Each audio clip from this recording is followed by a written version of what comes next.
máa tẹ́tí sí mi èmi pé tí wọ́n gbé àfọwọ́sọ̀rọ̀ tó ìmọ̀ bí omi ṣòro àwa ń gbàdùn rẹ̀ yé wọ́n ṣe wá ní ọ̀hún àbáṣe rẹ̀ náà sí ìdọ̀lẹ́ àkànláyé àjọmọ̀ṣe wá ní ọ̀hún òkè ti dé àkànláyé ilé ayé yìí ṣe dọ́gbé àkànláyé ilé ayé yìí ṣe dọ́gbé.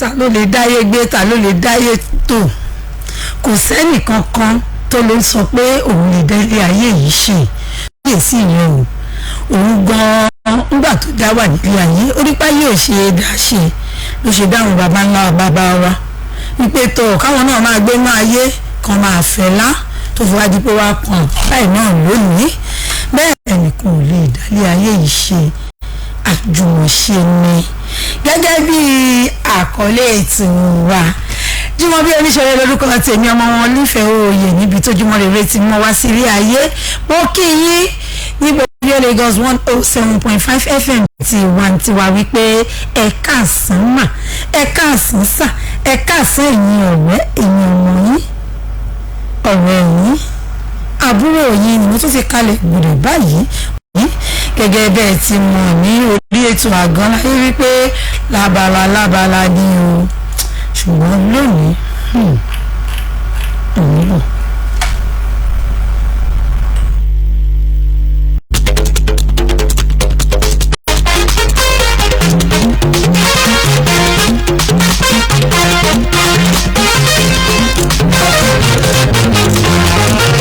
Àlàbí ọjọ́ ẹ̀ máa rẹ̀ ọ́ Pasuma òyìnbá wọn dé ní ọmọ òun padà ẹni tí wọ́n gbọ́ wọ́n sọ̀rọ̀ pé ọmọ ọ̀nà.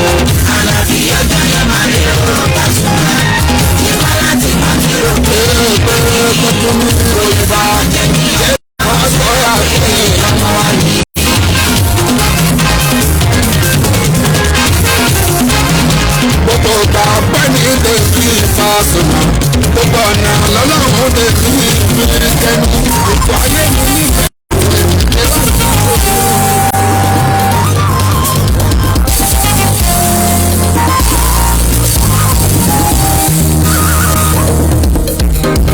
Bàbá òṣè ọlọ́run tó bàbá mo dúró bàbá ṣọlọ láyé mi ò bọ́ bàbá mo dúró.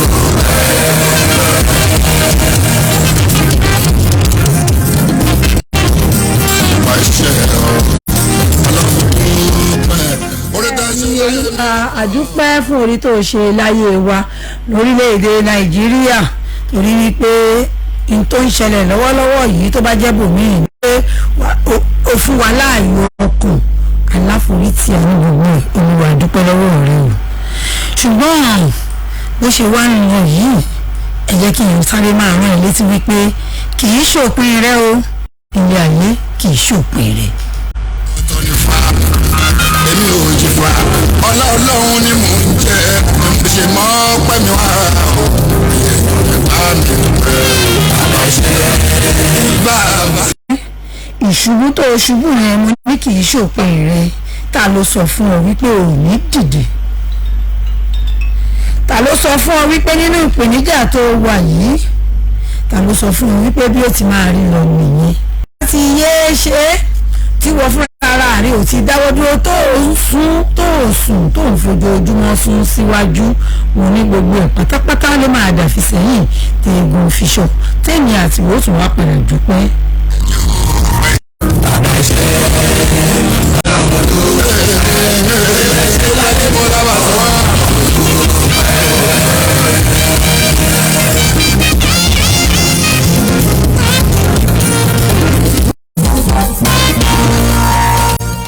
ta ló sọ fún ọ wípé wàhálà tó dojúkọ yìí wípé bí ó ti máa rí lọ ni sọ fún ẹ̀dá bẹ́ẹ̀ pé ṣòun lọ́lọ́run ni ní kì í ṣòpin rẹ o kò sóhunkóhun tó o bá dùn.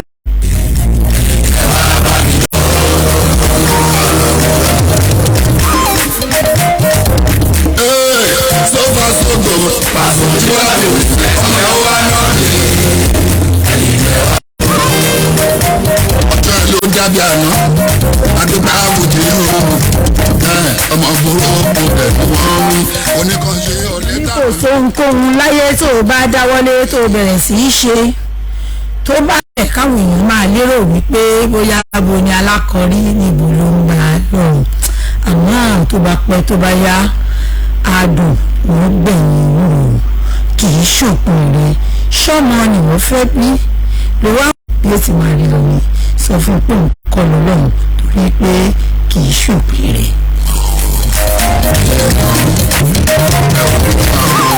ibi tó rí pàpà dé dandan adébẹ́ni o àìsíkò ọ̀sẹ̀ ìtàkùnlé máa fẹ́fẹ́.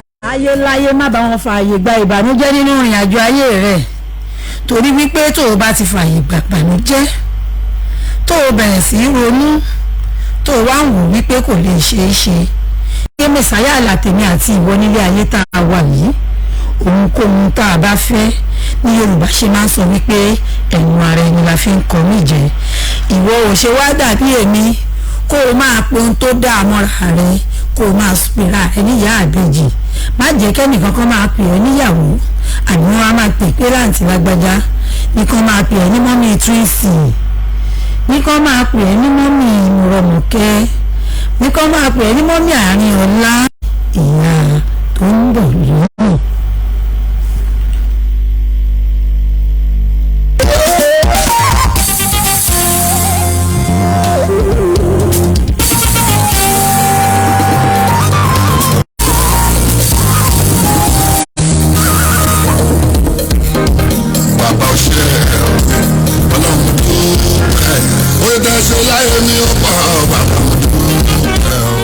jẹ́ kí èèyàn kan ó bà ọ́ nínú jẹ́ nílé ayé tá a wà yìí torí pé wọ́n ní téèyàn ò bá tètè kú láyé ó di dandan a ó jẹ́wọ́ náà ó dìde padà má pòkùnso má bànújẹ́ má gbégbékúgbé jẹ́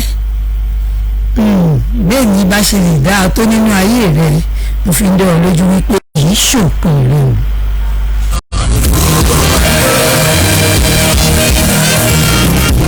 Bá lè dúpẹ́ pàṣẹ wá mú yálà ìmọ̀ orí ẹ̀ o.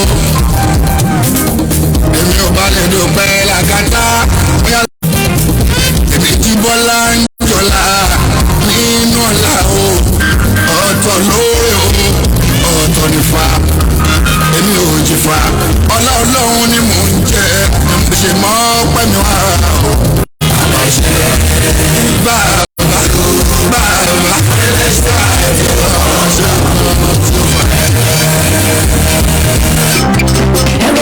Communications alága ìdúró ìjùbọ̀ MC fún èyíkéyìí ayẹyẹ tẹ́fẹ́ ṣe wọn dáńtọ́ wọn mú òde rẹ̀ dùn kò séwu classic alága ìdúró bí oníṣòre.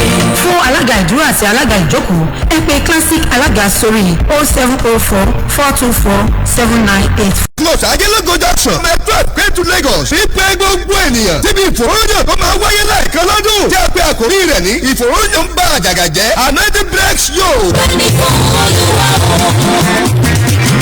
ọba tó sọ ara láyé. ìkíni àṣẹ kẹlẹ́rú pa fún ikọ̀ rẹ̀ Prophet Dr. J.B. Kumalóyè lórí òkè ọjọ́ mọ́kànlélógún tàwẹ̀tàwẹ̀ tí bàbá lọ wípé kí wọ́n fi ìfòròyìn ká gbogbo àjàgà ogun nínú ayé onípojúpo ènìyàn fún àdúrà àti ìṣeré Ọlọ́run tó pàṣẹ fún bàbá wa wípé kí wọ́n gbàdúrà fún orílẹ̀-èdè Nàìjíríà àti gbogbo adarí orílẹ̀-èdè yìí pàápàá nípa ìdìbò tó ń bọ̀ lọ́nà yìí ìpàdé di Saturday 18 of February 2023 7 a.m. to 10 a.m. bàbá wòlíì J.B. Kumalóyè ní Ọlọ́run yóò lò àti ọ̀pọ̀ òjíṣẹ́ Ọlọ́run mìíràn máa bọ̀ pẹ̀lú ìgò oró kan lọ́wọ́ bàbá yóò fún gbogbo ènìyàn yóò rọrọ orí òkè lọ́fẹ̀ẹ́ pèsè 08036297770 Jésù ní Olúwa. ẹ̀rọ sí most catering ọ̀gá ni wọ́n jẹ́ èyíkéyìí ayẹyẹ tẹ́ bá fẹ́ ṣe dúdú ni wọ́n oríṣi àṣewò bẹ́ẹ̀ lọ́dọ̀ wọn ìbẹ̀rù sí ìfòyà sí rárá tested and trust ẹ̀rọ sí most wọ́n ṣe gbára lé. ẹ̀rọ civil catering service àwọn professional aláṣẹ wọ́n mọ ikú tó pa oúnjẹ wọ́n mọ ìtọ́jú ọ̀pọ̀ èrò birthday ní ìgbéyàwó òkú àgbà ayẹyẹ ẹgbẹ́ ìnáwó nílé ìjọsìn àti gbogbo ayẹyẹ lóhùn tí ẹ fẹ́ ṣe. ẹ̀rọ civil catering service ní ká ẹgbẹ́ ṣe oúnjẹ sísè fún iṣẹ́ wọn ni láti bá yín lo iye tẹ́ ẹ ní fáwọn àlejò tẹ́ ẹ pè. ẹ̀rọ civil catering service ilé iṣẹ́ wọn wà ní 23 Fadare Street Ọgbà Lagos. ẹ̀rọ ìbánisọ̀rọ̀ wọn ni 0704 424 7984 0704 424 7984. tested and trust ẹ̀rọ sí most wọ́n ṣe gbára lé.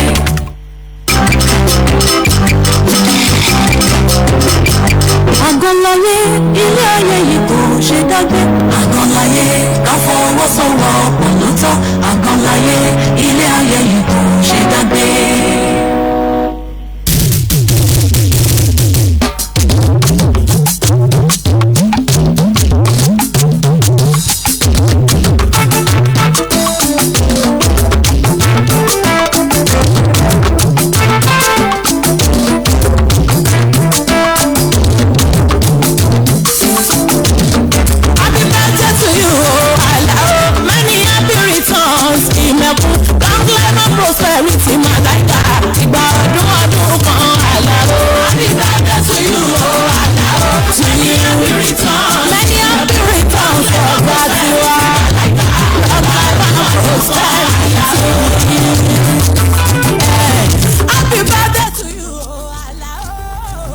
tó kí n máa fi orin yìí ká máa fi kí Alhaji Sulemana Alao Malaika Madiba ó ṣí ọlọ́run ò bójú mi jẹ́ orúkọ tèmi ń pè wọ́n sìn torí ọlọ́run ò bójú wọn jẹ́ ló fi jẹ́ kán pé wàásù nílé ayé bàbá yín ti já ṣáwàsù báyìí bóyá lè mọ gbogbo tẹ̀ máa ń bí gífù máa lè jẹ́ tẹ̀ máa bẹ́ lórí stage yẹn kẹ́ ẹ káńdà ẹ ti ń dàgbà sí kan ẹ lọ́bẹ̀rẹ̀ lọ́wọ́ bọ̀dá pàṣù bàbá ti ṣáwàsù àwọn náà ti ṣe kí ni wọ́n ti mẹ̀kú ẹ kẹ́yìn náà ṣe kí ni kẹ́ máa mẹ̀kú ẹ kẹ́ máa ṣe jẹ́jẹ́ tí yé yín ẹ máa ṣe 60 ẹ máa ṣe 70 ẹ máa ṣe 80 ẹ máa ṣe 100 lágbára ọlọ́run nínú owó àlàáfíà àìkú tí ń ṣe baálé ọ̀rọ̀ àní gbọ́kùnrin lójijì ayé ti rìn yín wọ́n ń dunnú ẹ̀ ní gbẹ́ni ìbànújẹ́ òun yóò ní tara yín létí àmàdù létí ẹ̀wọ̀n ara yìí happy birthday to you ìmẹ̀kú Alhaji Sule Alao Malaika.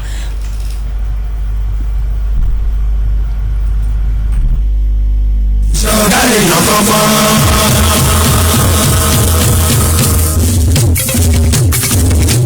Àlàó kò lórí lèmi ìlú méjì ṣọ̀gá èèyàn kọ̀ọ̀kan. Ṣé sí ọ̀gá oko yàtọ̀ sí ìhùwàsí olórí?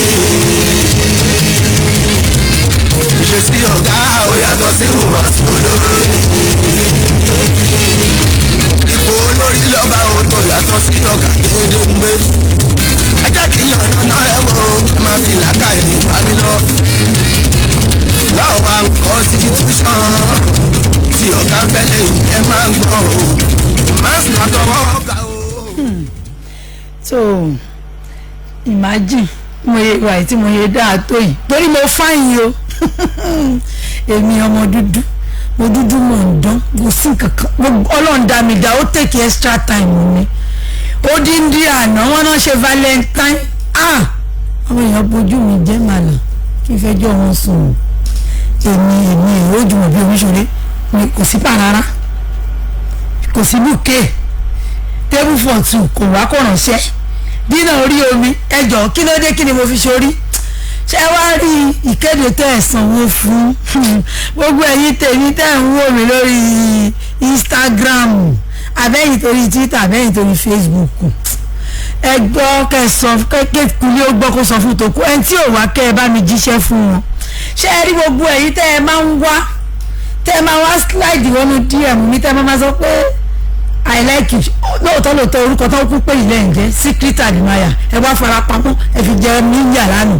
ẹ lè fi ojú ara yín hàn kẹ sọ pé ẹ dé o kẹ gbé nǹkan gidi wá fún mi tẹ́ ẹ bá ṣe mistake wá ẹ wò mo ti arrange ilẹ̀ fún mi wọ́n máa na ọmọ ẹlòmíì wọ́n á ná mi ò ní san kọ́bọ̀ fáwọn tó fẹ́ lù yín fọ́tò náà fẹ́ yà kó a lè fi gbójú yín jẹ́ lọ́jọ́ iwájú kéèyàn kankan má lè ó láìkì ní o kí ló dé ẹ wá ń parọ́ kẹ́nìkan máa sọ fún mi pé àwọn pop mọ́ ni bí ò jẹ́ káwọn ọ̀rẹ́ mi fún lówó àwọn kan ní àwọn first bank ti carry last wọn ò rò gbogbo ọ̀nbẹ kí ló ṣẹlẹ̀ gbogbo ẹ̀ ó ti wá kí ló ṣẹlẹ̀ ẹ̀jọ̀ ń torí Ọlọ́run kéèyàn kankan má wà bá mi mọ́ o ẹ má láìkì mi ẹ má gbádùn mi tẹ bá ti gbọ́n tí mo fẹ́ sọ kó kálukú máa lọ́rùn rẹ̀ ẹ máa tàn mí jẹ lórí ẹ̀yìn ayé ìdáwó àkúrò àná kẹ wá já mi láyè ẹ wá kí ló ṣẹlẹ̀ kí ni mo ṣe mo gbà pé mi ò tiẹ̀ wá lórí ọkùnrin bọ́ ẹ tiẹ̀ máa tàn mí bẹ́ẹ̀ ṣe ń tàn mí lọ yẹn náà ẹ try kẹ́ máa tàn mí náà kẹ́ máa tiẹ̀ kẹ́ tiẹ̀ gbé bùkẹ́ wà fún mi kí ló ṣẹlẹ̀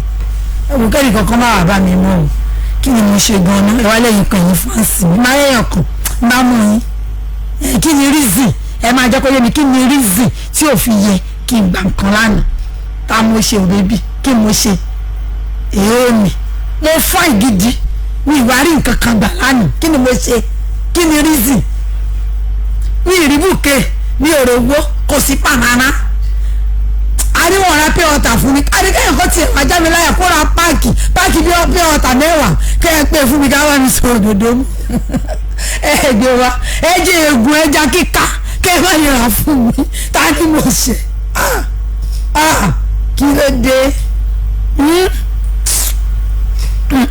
mo dẹ̀ láwọn fans ẹ̀yin tèmi bolẹ̀ wá forí pamọ́ sí bá mi Ọláníwájú Sodiq ṣèbí ká ti rà nípa àwọn Yorùbá fẹ́ràn mi ṣe mú lẹ́bi ebe yìí tèmi ẹ̀dẹ̀ máa jẹ́ feel important lánàá ó dùn mí o ṣùgbọ́n mi ò ní ké ìdájọ́ mú mi lánàá ẹ̀yin tèmi ẹ wò mo fẹ́ gbọ́ mo fẹ́ mọ rí sí tẹ́ ẹ rí lọ́bẹ̀ tẹ́ wá fi wá rọ ọwọ́ ẹ pè mí lórí aago kẹ́ẹ̀jẹ́ àjọsọ 07056551075 07056551075 tàbí 07056461075 kí ló dé bẹ́ẹ̀ náà ni gẹ́ẹ̀sì mi àwọn náà ní torí pé àwọn èèyàn ti ṣe àwọn èèyàn ṣàjáyé gan lánàá mo wá jókòó sórí dátà mo wá ń tilé bọ́ọ̀lé mo ń lọ sí whatsapp mo lọ sí instagram mo lọ sí twitter mo wá rán rí pé àwọn èèyàn náà gbé wọn fà ìtòní kí ló dé kí ni mo ṣe ta ni mo ṣe wọn àzùm mo gbà mi ò lórí ọkọ ṣé kò yẹ kí n lórí ẹ̀yin fans kò yẹ kí n lórí ọ̀rẹ́ kò yẹ kí n lórí ẹbí kí ni mo ṣe fún yín yóò kọ́kọ́ má bẹ́ẹ̀ sí mi o gbogbo ẹ̀yin tẹ́ bẹ́ẹ̀ sí mi lórí kíní ẹjọ́ nítorí ọlọ́ọ̀lọ́ yín o kí ni mo ṣe fún yín. hello. ẹ̀mí ẹ káàsán. ẹ káàsán kí lorúkọ yín bẹ̀rẹ̀ tí ń pè mí.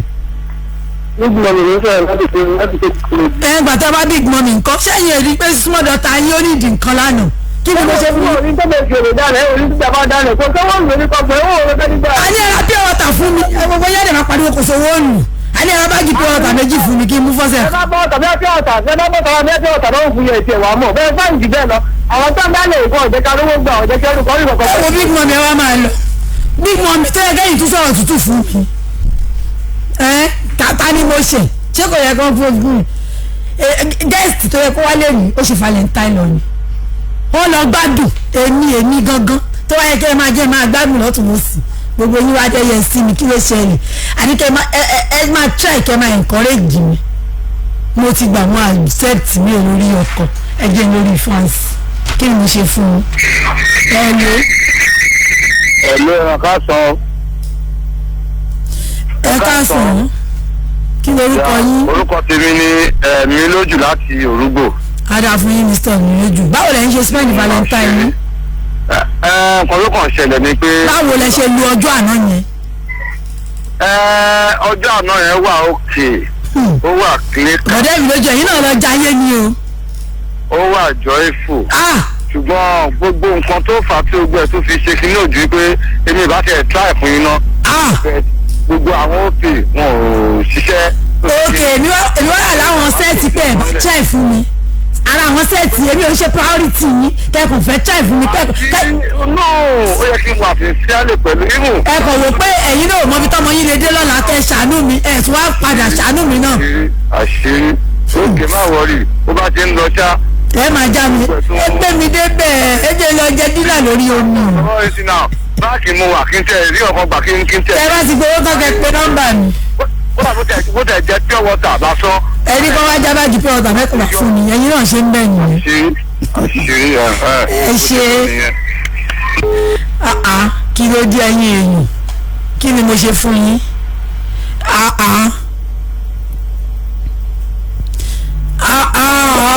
bọ̀dá ọláyínká ọmọ òkú sí ẹ wá sọ pé yìí wá àwọn security lè tèmi ò jẹ́ kẹ́ wọlé hello. Jọ́kí Afọláyẹ ló ń sọ̀rọ̀. láti ibo. láti Alábà Ọ̀rùn.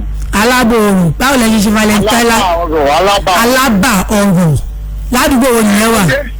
bí n ṣe yí lọ́sẹ̀ lòmíì náà. ẹ̀yin nìkan kọ́ fara mọ́. òkè sẹ́ẹ̀tì àwọn akọ̀dùpá ara rẹ̀ náà wà. ẹlòmíì náà rẹ̀ fún mi pure water. ẹ̀yin báwo lẹ́yìn ṣe ṣe tẹ̀yìn lánàá báwo lẹ́yìn ẹ jẹ́wọ́ láàrin èmi ẹ̀yin ọlọ́run báwo lẹ́yìn ṣe ṣe. hello. ẹ̀yin jẹ́ ayé wà láì mo ti rí náà rẹ ní pé. nàìjíríà ṣe oyè ẹ̀yin kọ̀ọ̀kan. àwọn ọmọ 15 years ní ìgbọ̀n ẹni fún wọn ní nǹkan. ẹ ṣe. ẹgbẹ́sẹ̀ yẹn àgbàlagbà. ìyá kẹ́hìndé fàkẹ́yẹ látòrí Facebook rédíò Lagos fọlá àwọn máa stand mi ní fúláwà ẹ ṣe mo ti réyàn tó máa fún mi ní bùkẹ́ sẹ́yìn ní èsì ẹ wo gbogbo ẹ̀yin tẹ́ fẹ́ fún mi lẹ́bùn ó yẹ máa kọ sílẹ̀ 08023700686 ẹ gbá mi láago mi ò lórí ọkọ jẹ́ lórí fáǹsì kí ló ṣẹlẹ̀ ẹdùn mi nù lẹ́yìn pressure ti wà o kẹ́yà fún mi ní nǹkan ni o mo lè dáṣẹ́lẹ̀ next week kí n má gbà ẹ̀yìn tèmi adébìnrin pẹ̀ gbàgàn láyé pressure ti wà kí ló ṣẹlẹ̀ ẹnìkan ló ń wá gateman lè wò jẹun wọlé ẹ̀bẹ̀rù ọlọ́run gateman ni ṣẹ́jú mò ń pè pé ṣé wọn ò béèrè torí mi fúnra mi mo retí bàrárá. hello. hello. kí lorúkọ yín bọ́lẹ̀ tí ń pè mí. Ọdún láti Ìjẹ̀bú. láti Ìjẹ̀bú. Bẹ́ẹ̀ni. ẹ káàsán sá báwo lẹ ṣe valentine lánàá. Àná yẹn. ó búlù. wọ́n lọ. mo lè wá pín nọ́mbà yẹn àwọn nẹ́tíwọ̀kì jẹ́ kó wọlé. ọlọ́run á dá ẹ̀yin nu ọlọ́run nu bọ̀dà bí ọdún ẹ̀yin nu ọlọ́run nu ẹ̀yin pé nọ́mbà tèmi. mo ń pe àwọn nẹ́tíwọ̀kì òde wọlé ni. àwọn nẹ́tíwọ̀kì òde wọlé ọkàn gbogbo nẹ́tíwọ̀kì ò ní balẹ̀ tó fi jẹ́ kí nọ́mbà tèmi wọlé kébì kẹgbẹ́ mi jáde òkè nọ́mbà mi ti lọ lẹ́nìí níbo lẹ́ ń gbé mi lọ.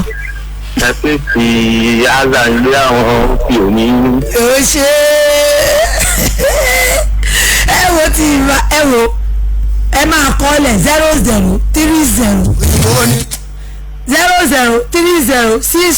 0030642387 tí ń bá rí owó nǹkan àṣẹlẹ̀ o torí mo dàbí ọdún jẹ́jẹ́ mojú òkúta ní paste àzà mi o 0030642387 ẹ sọ owó síbẹ̀ fún mi nísinsìnyí ẹ̀yin èèyàn ẹ jẹ́ fíìlì yìí mo ṣáà lọ ní fans.